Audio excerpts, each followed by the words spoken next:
ஐயோ ரொம்ப லேட் ஆயிடுச்சோ, வேலைக்கு வேற கிளம்பணும்.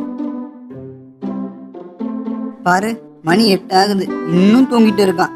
நாம என்னடான்னா வேலைக்கு டைம் ஆயிடுச்சேன்னு அவசர அவசரமா கிளம்புறோம். இவனை என்னதான் பண்றது? அம்மா லக்ஷ்மி, நான் வயல் வேலைக்கு போயிட்டு வரேம்மா. இந்த ராஜு பையன் தூங்குறான் பாரு, அவனை எழுப்பு. சரிங்க, பார்த்து போயிட்டு வாங்க. டேய் ராஜு, எழுந்திரிடா. டைம் 8 ஆகுது பாரு, எழுந்திரி. உங்க அப்பாவே வேலைக்கு கிளம்பிட்டாரு, நீ என்னடானா இன்னும் தூங்கிட்டு இருக்க. குட் மார்னிங்மா. ஒரு சின்ன பையனை நிம்மதியா தூங்க விட்டீங்களா இந்த வீட்ல? சும்மா சும்மா எழுப்பிட்டே இருக்கீங்க. மணி 8 ஆகுது, இன்னும் கொஞ்ச நேரம் தூங்கணுமா நீ?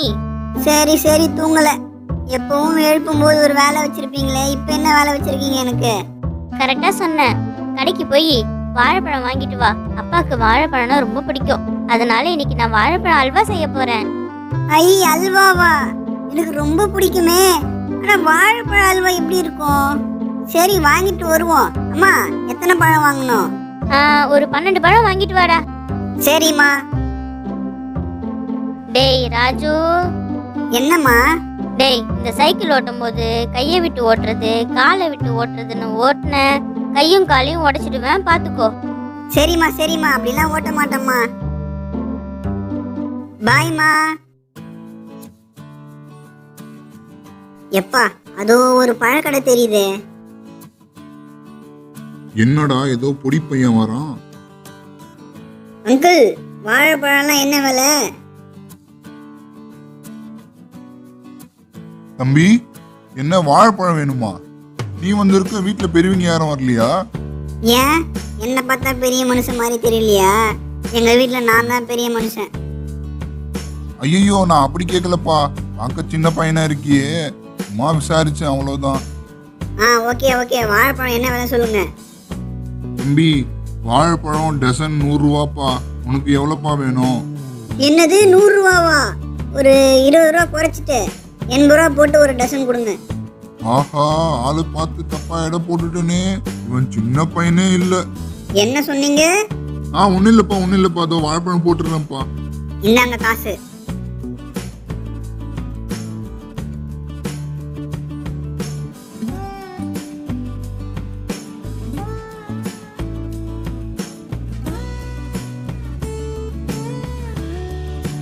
யார் அது? மணி மாதிரி இருக்கு.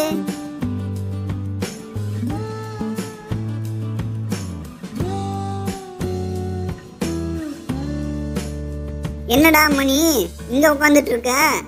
அது ஒண்ணும் இல்லடா, எக்ஸாமுக்கு படிச்சுட்டு சும்மா ரிலாக்ஸ் பண்ணலான்னு வந்தேன். அடப்பாவி, எக்ஸாமுக்கு படிச்சிட்டியா? டேய், நான் எதுவுமே படிக்கலடா. டேய், நீ வேணும்னா ஒண்ணு பண்ண, எங்க வீட்டுக்கு வா, என் கூட சேர்ந்து படி. அங்க பாரு, படிப்பாளி வரா. வாங்க படிப்பாளி. ஹாய் ராஜு. ஹாய் மணி. ரெண்டு பேரும் இங்க என்ன பண்றீங்க? எக்ஸாம்க்கு படிக்கலையா? கடைக்கு போயிட்டு வர நித்யா. நீ என்னம்மா எல்லாத்தையும் ஈஸியா படிச்சிடுற, ஆனா நானு ஒரு கேள்வியே 1 மணி நேரமா படிக்கிறேன். கரெக்ட் ராஜு. எப்படிதான் இந்த பொண்ணுங்க மட்டும் எல்லாத்தையும் ஈஸியா படிக்கிறாங்களோ தெரியல. அடே, நம்ம புடிச்சு படிச்சா நம்ம எல்லாத்தையும் ஈஸியா படிக்கலாம். ஆனா கஷ்டப்பட்டு பிடிக்காம படிச்சா சின்ன கேள்வி கூட பெரிய கேள்வி மாதிரி தான் இருக்கும். என்னென்னமோ சொல்ற நித்யா. நானும் பிடிச்சுதான் படிக்கிறேன். இந்த எக்ஸாம்ல பாப்போம் எவ்வளவு மார்க் எடுக்கிறேன்னு. ஃப்ரெண்ட்ஸ், கண்டிப்பா நம்ம நல்லா படிச்சு நல்ல மார்க் வாங்கணும். உங்க 2 பேருக்கும் ஆல் தி பெஸ்ட். ஆமா மணி, நம்ம நல்ல மார்க் எடுக்கணும். உனக்கும் ஆல் தி பெஸ்ட்டா. சரி ஃப்ரெண்ட்ஸ், நான் கிளம்புறேன். எல்லாருக்கும் ஆல் தி பெஸ்ட். பை. நானும் கிளம்புறேன்டா மணி, பாய்.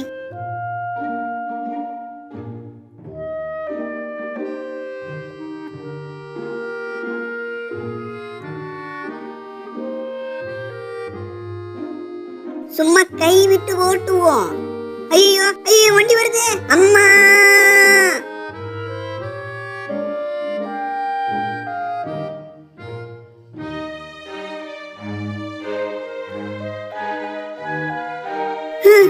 அம்மா என்ன காப்பாத்துங்க, என்ன காப்பாத்துங்க, எனக்கு ஆக்சிடென்ட் ஆயிடுச்சு, என்ன காப்பாத்துங்க.